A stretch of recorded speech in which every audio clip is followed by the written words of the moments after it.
នៅមន្ទីរបកខេត្តកាលពីរសៀលថ្ងៃទី11ខែមីនាឆ្នាំ2025បានបើកកិច្ចប្រជុំបូកសរុបការងារប្រចាំខែកុម្ភៈនិងទិសដៅខែមីនាឆ្នាំ2025ព្រមទាំងពិភាក្សាការងារបើកវគ្គអប់រំនយោបាយគណៈបកកម្រិត1ចំនួនទី31របស់គណៈឃោសនាអប់រំគណៈបកខេត្តពោធិ៍សាត់ដែលពិធីនេះស្ថិតក្រោមអធិបតីភាពលោកហ៊ីមខួនសមាជិកអចិន្ត្រៃយ៍និងជាប្រធានគណៈឃោសនាអប់រំគណៈបកខេត្តនិងឯកឧត្តមវងសំអល់សមាជិកអចិន្ត្រៃយ៍និងជាអនុប្រធានគណៈឃោសនាអប់រំគណៈបកខេត្តឯកឧត្តមសោតរឿនអនុប្រធានគណៈឃោសនាអប់រំគណៈបកខេត្តបានអានឯកសារជំនួយស្មារតីដែលមានខ្លឹមសារថាក្រៅមលុបនៃសន្តិភាពរាជរដ្ឋាភិបាលនីតិកាលទី7នៃរដ្ឋសភា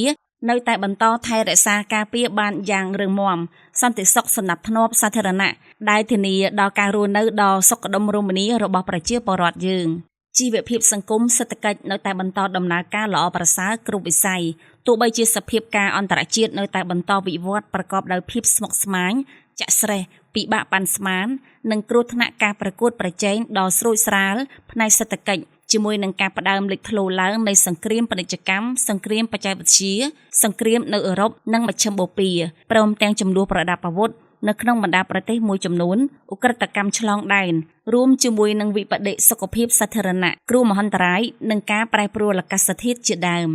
សម្រាប់ខែមីនាយើងប្រមូលធ្វើការឃោសនាផ្សព្វផ្សាយទៅលើចំណុចសំខាន់ៗមួយចំនួនដូចខាងក្រោម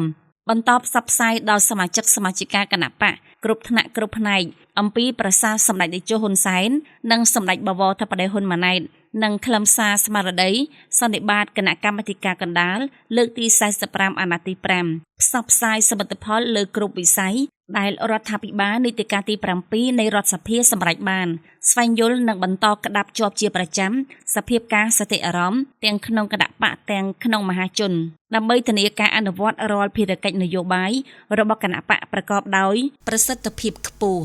បន្តតាមដានជាប់ជាប្រចាំព័ត៌មានคล้ายៗព័ត៌មានយុះញងមូលបង្កាច់បង្កភាពវឹកវរដល់សង្គម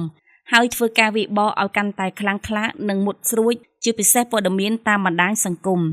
ឆ្លើយតបឲ្យរហ័សស្រស់ដៃគ្នាវិបករាល់សកម្មភាពប្រទុសរាយអុចអាលរបស់ពួកប្រឆាំងមកលើរដ្ឋាភិបាលលើថ្នាក់ដឹកនាំជាន់ខ្ពស់របស់គណៈបកតាមវិធានការវាយសម្រុកនិងបូរេសកម្មបន្តផ្ដល់ព័ត៌មានរវាងគណៈឃោសនាអប់រំនៃគណៈកម្មាធិការកណ្ដាលនិងគណៈឃោសនាអប់រំនៃគណៈបករាជធានីខេត្តនិងក្រសួងស្ថាប័នបម្រើសំណូមពរនៃការឃោសនាឲ្យបានឆាប់រហ័សនិងមានប្រសិទ្ធភាពខ្ពស់បន្តធ្វើសកម្មភាពអូសទាញកម្លាំងពីគណៈបកផ្សេងៗឲ្យមកចូលរួមជីវភាពនយោបាយជាមួយនឹងគណៈបកប្រជាជនកម្ពុជានិងរាជរដ្ឋាភិបាលហើយអប់រំថែបំប៉នឲ្យបានគត់មុតបើកវគ្គអប់រំនយោបាយកម្រិត1ចំនួនទី